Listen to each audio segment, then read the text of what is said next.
बिस्मिल्लाहिर्रहमानिर्रहीम। अस्सलामु अलैकुम वरहमतुल्लाहि वबरकातुहू। नाज़रीन, आज आपके साथ एक हम हदीस शेयर करने जा रहे हैं।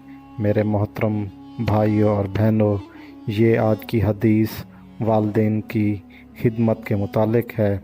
अल्लाह ताला हमें और आपको इसको सुनने, समझने और इस पर अमल करने की तौफ़ीक अता फ़रमाए और अपने वालिदैन की खिदमत करने की तौफ़ीक अता फ़रमाए। आज हम इस सुनहरी हदीस को समझेंगे जिसे रसूलुल्लाह सल्लल्लाहु अलैहि वसल्लम ने जन्नत का शॉर्टकट करार दिया। ये वो अमल है जो आपकी तकदीर बदल सकता है, आपकी उम्र और रिज़्क़ में बरकत का सबब बन सकता है।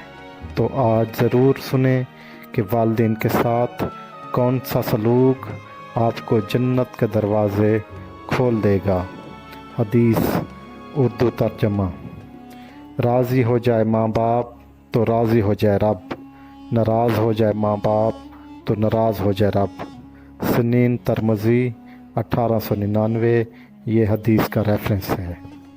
लफ्ज़ी मैनी ये हदीस वालिदैन की रज़ा और नाराज़गी को बराह रास्त अल्लाह की रज़ा और गज़ब से जोड़ा गया है। इस हदीस में यही ज़ाहिर किया गया है कि वालिदैन की रज़ा में अल्लाह की रज़ा है और वालिदैन की नाराज़गी में अल्लाह की नाराज़गी है। तारीख़ी पस मंज़र अरब मुआशरे में बूढ़ों को कमज़ोर समझा जाता था। इस्लाम ने इनकी अज़मत को यूँ ज़िंदा किया। सुबह शवालिया पीरों को चूमना, सुबह सवेरे उठकर अपने वालिदैन की खिदमत करना, इनका ख़याल रखना। जब आपकी तनख्वाह मिले आपको या आप कोई कारोबार करते हैं तो अपना जो घर में पैसे लाते हैं तो अपने बूढ़े माँ बाप की खिदमत में पेश करना और उनको सरबराह बनाना और उनके हाथों से खर्च करवाना ताकि उनको खुशी महसूस हो और वो आपको दुआएं दें। देखें, आप वो पैसे ख़ुद भी खर्च कर सकते हैं, उन पर भी खर्च कर सकते हैं। अगर आप वही पैसे अपने वालिदैन को दे दें और वही आपके घर के ऊपर साफ ज़ाहिर है उन्होंने ख़ुद अब क्या करना है, आप लोगों पर ही खर्च करना है, तो आप उनको अपने घर का सरबराह ही रहने दें। जैसे वो सरबराह हैं उनको सरबराह रहने दें, उनकी जेब खर्च उनको दें, उनकी दिल से दुआएं निकलें, माँ बाप की खिदमत किया करें और माँ बाप की दुआएं हासिल करें। इस हदीस से तो यही साबित होता है कि वालिदैन की नाराज़गी में अल्लाह की नाराज़गी है और वालिदैन की रज़ामंदी में अल्लाह की रज़ामंदी मौजूद है।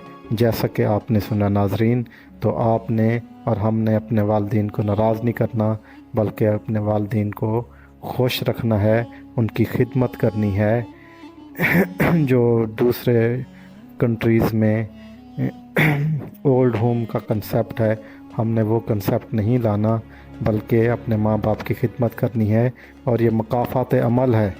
जैसे आज हम नाज़रीन करेंगे तो कल हमारे साथ वही होना है। तो लिहाजा हमें चाहिए कि हम अल्लाह की रज़ा हासिल करें और अल्लाह की रज़ा वालिदैन की रज़ा में है जैसा कि हदीस में मौजूद है। तो हमें अपने सबसे पहले अपने वालिदैन की खिदमत करनी है। अगर वालिदैन राज़ी हैं तो फिर रब भी राज़ी है, अगर वालिदैन राज़ी नहीं तो फिर कुछ भी नहीं, आप जो भी कर दें। जब आपके माँ बाप आपसे नाराज़ हैं, घर में आपके माँ बाप नाराज़ हैं, बहरा पता नहीं क्या कुछ करते रहें, तो उसका कोई फ़ायदा नहीं है। सबसे पहले अपने माँ बाप को राज़ी करें, सबसे पहले अपने माँ बाप को राज़ी करें। आज की हदीस का जो मेन मकसद था वो यही था कि अपने वालिदैन की खिदमत करें। जज़ाकल्लाह। आपको अगर आज की हदीस पसंद आई है तो इसे लाइक करें, सब्सक्राइब करें, दोस्तों और रिश्तेदारों के साथ ज़रूर शेयर करें। जज़ाकल्लाह। अल्लाह हाफ़िज़।